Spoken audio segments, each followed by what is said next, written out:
9 Telangana news కి స్వాగతం. నిజాంపేట మండల కేంద్రంలోని హనుమాన్ దేవాలయంలో శుక్రవారం గ్రామ మహిళల ఆధ్వర్యంలో 6500 ఫాతిమా లింగాలను తయారు చేసి అమ్మవారి రూపంలో ప్రదర్శించారు. ఈ సందర్భంగా వారు మాట్లాడుతూ సిద్దిపేట జిల్లా బూంపల్ల గ్రామానికి చెందిన జయరాములు కాశీ నుండి తీసుకొచ్చిన పుట్టమన్ను మా గ్రామానికి పంపించడంతో వారం రోజుల నుండి గ్రామ మహిళలందరూ ఫాతిమా శివలింగాలను తయారు చేశామన్నారు. ఈ ఫాతిమా లింగాలను కాశీలోని విశ్వనాథ సేవలో ప్రత్యేక పూజలు చేశారని పేర్కొన్నారు. ఈ కార్యక్రమాన్ని విజయవంతం చేసిన ప్రతి ఒక్కరికి కృతజ్ఞతలు తెలిపారు. ఈ కార్యక్రమంలో తాజా మాజీ ఎంపీటీసీ లహరిరెడ్డి, జ్యోతి, చీకటి, వినోద, శోభ, రజిత పాల్గొన్నారు.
ధన్యవాదాలు.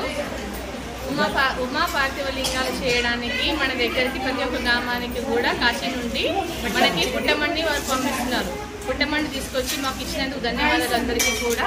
మేము ఇక్కడ నిజాంపేట వాస్తవులు అందరం కలిసి, మహిళా మండలం అందరం కలిసి కూడా ఇక్కడ పార్థివ లింగాలు చేశాము. గత వారం రోజుల నుంచి